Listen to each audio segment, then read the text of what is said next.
नमस्ते मित्रों। जैसा कि मैंने पहले कहा था, प्रथम और द्वितीय सर्ग मैंने प्रस्तुत कर दिया है। अभी तक आपने नहीं देखा हो तो पीछे स्क्रॉल करके आप देख सकते हैं। आज इस एपिसोड में मैं तृतीय और चतुर्थ सर्ग, तीसरा और चौथा सर्ग प्रस्तुत करने जा रहा हूं। तृतीय सर्ग में श्याम नारायण पांडे जी ने अकबर के साम्राज्य का वैभव और महाराणा के व्यक्तित्व का वैभव, महाराणा थे कैसे, उनका चरित्र कैसा था और कैसा उनके दुश्मन उनके बारे में सोचते थे, कैसा अकबर और उसके साथी उनके बारे में सोचते थे, ये प्रस्तुत करेंगे। और चौथे सर्ग में फिर उसमें उसने जजिया कर लगाया, फिर उसने दीन इलाही धर्म का प्रतिपादन किया, तो उन चीजों की चर्चा करेंगे।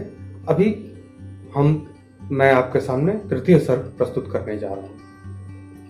अखिल हिंद का था सुल्तान, अखिल हिंद का था सुल्तान, मुगल राजकुल का अभिमान, बढ़ा चढ़ा था गौरव मान, उसका कहीं न था अपमान।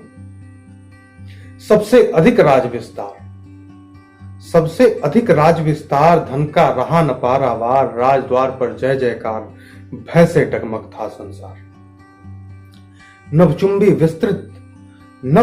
विस्तृत अभिराम, धवल मनोहर चित्र धाम, भीतर न उपवन आराम, बजते थे बाजे अविराम।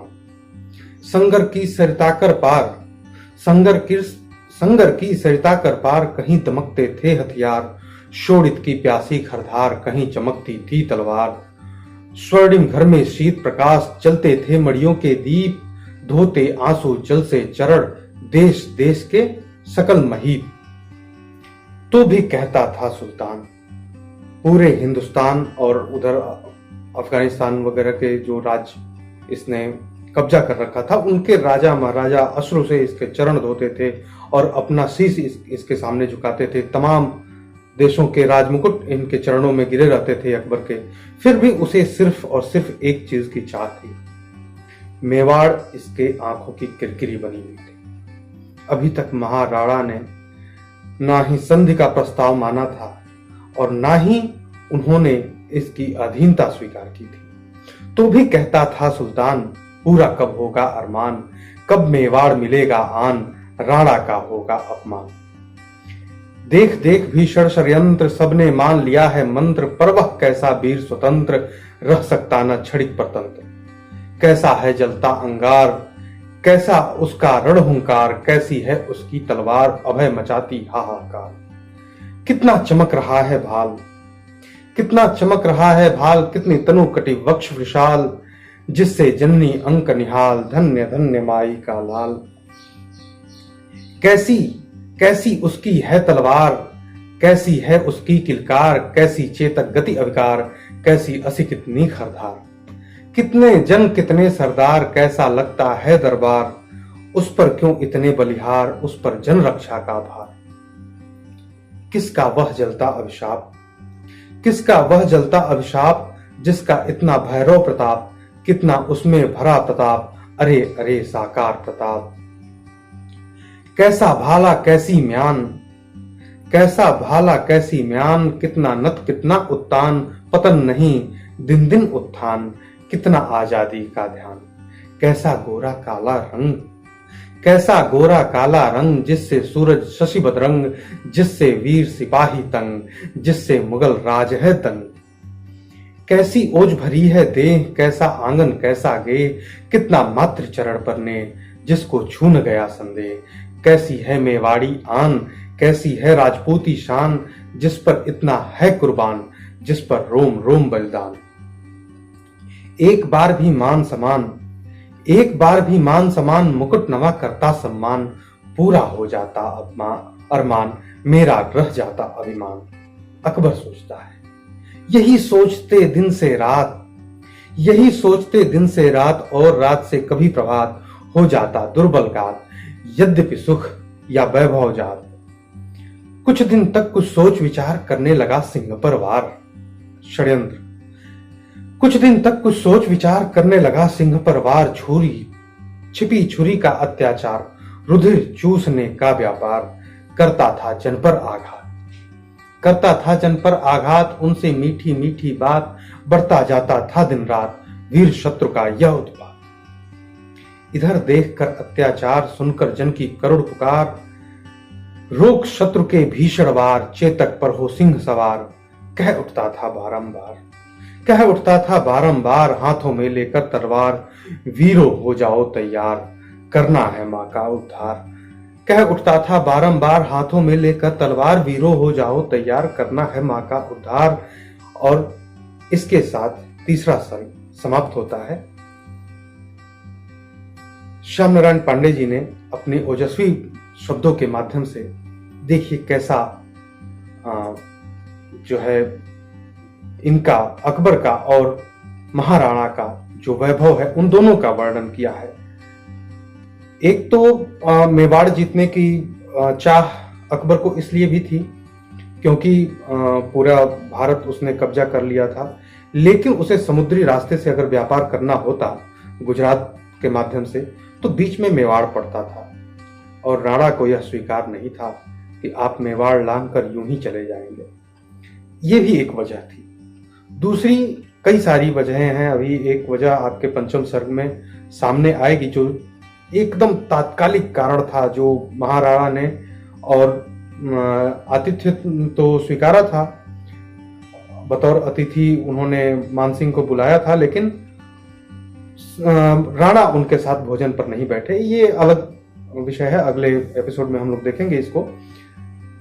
चौथा सर्ग, इसमें राणा प्रताप और पूरे हिंदुस्तान को कब्जा करने के लिए, जैसे बाद में मैकाले ने अंग्रेजी थोपी थी हिंदुस्तानियों के ऊपर, अंग्रेजी शिक्षा, निज भाषा की उन्नति सब उन्नति के मूल, इस चीज को तोड़ने के लिए जो प्रयास मैकाले ने किया, मैकाले से पूर्व अकबर ने हमारे सनातन धर्म को हमसे भुलाने के लिए, चाहे वह सिखों का धर्म हो, चाहे वो तमाम बाकी संप्रदाय और बाकी जो धर्म है, उनको हम लोगों से दूर करने के लिए, हम हिंदुस्तानियों से दूर करने के लिए अकबर ने एक चाल चली थी। वो बहुत महत्वपूर्ण है, बहुत महत्वपूर्ण चाल चली थी। और उस चाल को तोड़ने के लिए हमारे, जिन्हें हम प्यार से बाबा कहते हैं, तुलसी बाबा ने उस परंपरा को तोड़ने की कोशिश की। रामचरितमानस उस वक्त में लिखकर फिर से हमारे भीतर वो सम्मान जगाने की कोशिश की उन्होंने, और वो सम्मान जगा। मित्रों, आइए आपके सामने मैं चतुर्थ सर्ग पेश करता हूं। कांटों पर मृद कोमल फूल, पावक की ज्वाला पर तूल, सुई नोक पर पथ की धूल, बनकर रहता था अनुकूल। बाहर से करता सम्मान, बाहर से करता सम्मान, वह जजिया कर लेता धान, कूटनीति का तना बितान, उसके नीचे हिंदुस्तान। अकबर कहता था हर बार, अकबर कहता था हर बार, हिंदू मजहब पर बलिहार, मेरा हिंदू से सत्कार, मुझसे हिंदू का उपकार। यही मौलवी से भी बात कहता उत्तम है इस्लाम, इसका करता इसका सदा प्रचार, मेरा यह निष्दिन का काम। उसकी यही निराली चाल, मुसलमान हिंदू सब काल, उस पर रहते सदा प्रसन्न, कहते उसे सरल महिपाल। कभी तिलक से शोभित भाल साफा, कभी शीश पर ताज, मस्जिद में जाकर सविनोद, पढ़ता था वह कभी नमाज। एक बार की सभा विशाल, आज सुदिन शुभमह सुयोग, करने आए धर्म विचार, दूर दूर से ज्ञानी लोग। तना गगन पर एक वितान, नीचे बैठी सुधी जमात, ललित झाड़ की जगमग ज्योति जलती रहती थी दिन रात। एक और पंडित समुदाय,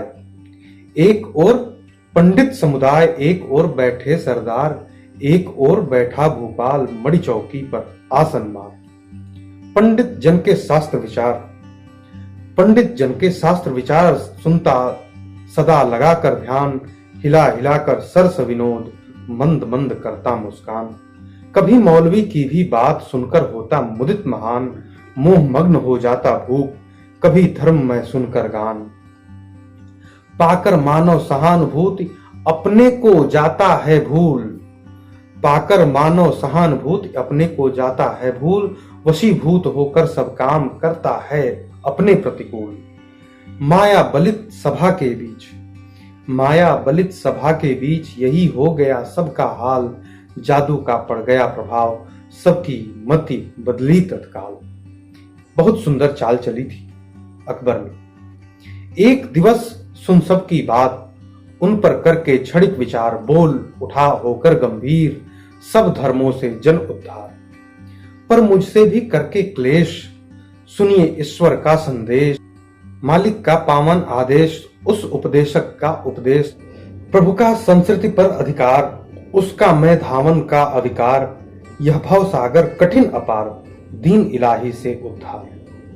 इसका करता जो विश्वास, उसको तनिक न जग का त्रास। उसकी बुझ जाती है प्यास, उसके जन्म मरण का नाश। इससे बढ़ा सुयस विस्तार, दीन इलाही का सत्कार। बुद्धजन को तब राज विचार, सबने किया सभय स्वीकार। हिंदू जनता ने अभिमान, छोड़ा रामायण का ज्ञान। दीन इलाही पर कुर्बान, मुसलमान से अलग कुरान।